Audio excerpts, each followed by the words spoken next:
saacadda qiyaamadu ma dhacaysa buu nebigu yidhi imani mayso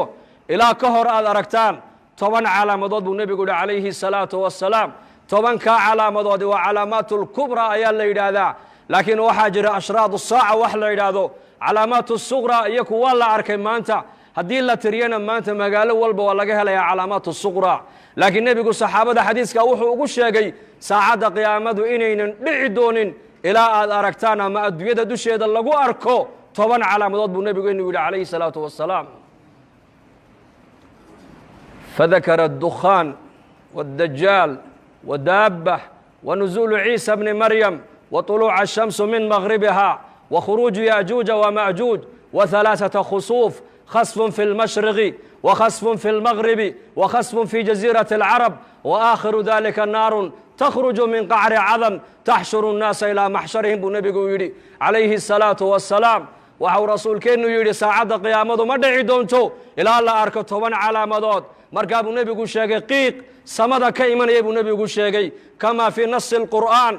فارتقب يوم تأتي السماء بدخان مبين يغشى الناس هذا عذاب أليم وحو نبي شاقيق سمد كيمن يبو نبي شاقي وحاكلو نبي شاقي دجال بو نبي شاقي عليه الصلاة والسلام وأدوية بقعد كما تشالو إلا دجال أمريا dadkana wuxuu ka dhaadhicinayaa inuu yahay rabbigii isagu dadka abuuray inuu yahay buu ka dhaadhicinayaa wa sharru ghaa'ibin yuntadar ayuu nebigu yidhi faddajaal fa sharru ghaa'ibin yuntadar aw isaaca wa saacatu adha wa amar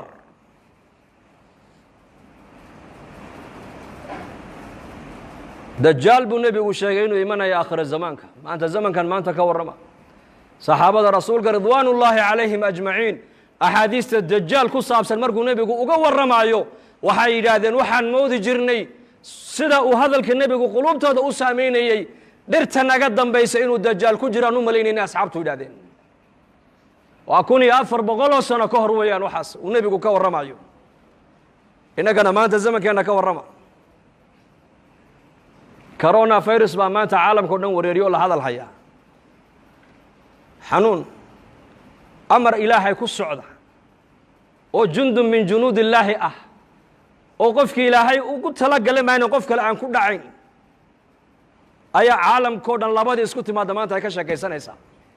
saxaabaduna 1400 sano ka hor waxay ka sheekaysanayeen dajaal inuu soo socdo marka uu nebigu dajaal uga sheekaynayana bay yidhaahdeen waxaan u malaynaynay yaqiinta khabarka nebiga ay u qabaan dhirta naga dambaysa dajaal inuu ku jiraan u malaynayna asxaabtu yidhahdeen dajaal buu nebigu sheegay inuu adduunkao dhan maraayo janno iyo naar wax u eg buu wataa waxa uu nebigu leeyahay calayhi salaatu wasalaam qof walii qofkii isaga rumeeye raacana waxaa jannada u eg u wato ayuu ku tuurayaa dad alliya dadkii isaga inkiray yidhahda rabbi ma tihide kaafir dajaala ayaa tahayna naartuu ku tuurayaa markaa buu nebigu leeyahay calayhi salaatu wasalaam 10 aayadood ee suuratulkahf ninka akhrista maalintii ilaahay fitnada dajaal waa ka badbaadiyaa buu rasuulku yidhi wa fii riwaayatin 10 ka dambena nebigu waa sheegay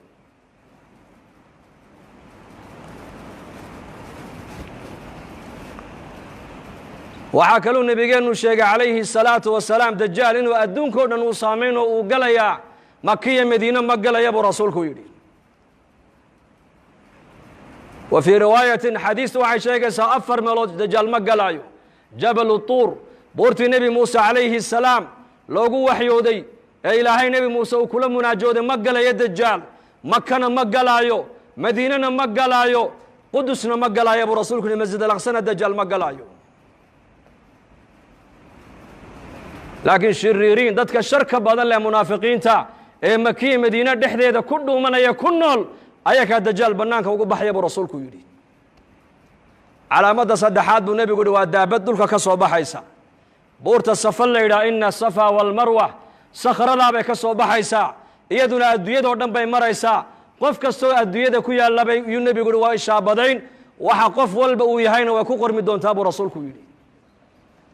muuminka muumin bay ku shaabadayn kaafirkana kaafir bay ku shaabadayn waxaa kaluu nebigu sheegay inuu imanayo nebi ciise calayhi الsalaam yanzil calaykum ibnu maryam xakaman cadalan fayaksir الصaliib wayaqtula الkhinziir wayadacu الjizyata nebi ciise calayhi salaam ayaa dushiina ku soo degi doona buu rasuulku yidhi xakaman isagoo xaakima shareecadda islaamku adduunyada ku xakumi doonaa uu cadaalad fali doonaa dulmiga maanta aqal walba iyo mujtamac walba saameeyey uu ka rafici doonaa saliibka gaaladu ay yidhaahdaan nebi ciise lagu xidhoo lagu daldalayna uu jebin doonaa cadaaladda islaamku adduunyado dhan ku xakumi doonaa buu rasuulku yidhi waxaa kaluu nebigu sheegay yaajuuja wamaajuuj in iyakana la furi doono buu rasuulku yidhi waa laba ummadood oo ku abtirsada yaafith binu nuux bay ku abtirsanayaan ummaddiiba waa 400 kun mid iyaka ka mida ma dhinta baa la yidhi ilaa uu arko 1 wiiloo isagu uu dhalay oo qaan gaadho dagaalka galay mooyaane ummaddaani adduunyada waa lagu soo furi doonaa xataa idaa futixat yaajuuj wamaajuuj wahum min kulli xadabin yansiluun waa ka qur-aanka ilaahay noogu sheegay waxaa kaluu nebigu sheegay ashamsu buu nebigu yihi calaamadda lixaad waxaa ka mid a cadceedda oo ka soo noqota meeshay ka dhacdo laba marxalo qofku intaynan soo gaadhin hadduu toobadkeenna buu nebigu yihi toobadda ilaahay jalla wacalaa waa ka aqbalaa laba marxaladood naftu markay ka soo baxdo jidhka oo dhan ee halkaa hunguriga dhuunta iskugu timaado hadduu yidhaahdo qofku markaasan ilaahay u soo noqonaya toobaddaa laga aqbali maayo nacam hadday cadceeddu galbeed ka soo noqotona albaabkii toobadda waa xidhmay buu rasuulku yidhi 3 meeloodoo adduunyada ku taallana buu nebigu yihi dhulka ayaa gu'i doona khasfun fi lmashriq dhulka cadceeddu ay ka soo baxdo waddanno dhan iyo ummado dhan baa la waayi doonaa calaamadda 7aad waa taas calaamadda 8aad buu nebigu yihi khasfun fi lmaqrib galbeedka adduunyadana waddanno dhan iyo ummado dhan baa dhulku la gu'i doonaa calaamadda 9aad buu nebigu yihi khasfun fi jasiirati alcarab jasiirati alcarab dhexdeedana dhul iyo ummado dhan baa la waayi doonaa calaamadda 10aad buu nebigu yihi walaalayaal waa naar ka soo baxaysa cadan magaalada cadan gunteeday ka soo bixi doontaa banka qiyaame dadka ku soo ururin doontaa buu rasuulku yidhi 10kaa calaamadood baa ka soo horreeyey buu nebigu yihi saacadda qiyaamada 10kaa calaamadood maanta wax ka sheekeynaya waa yar yihiin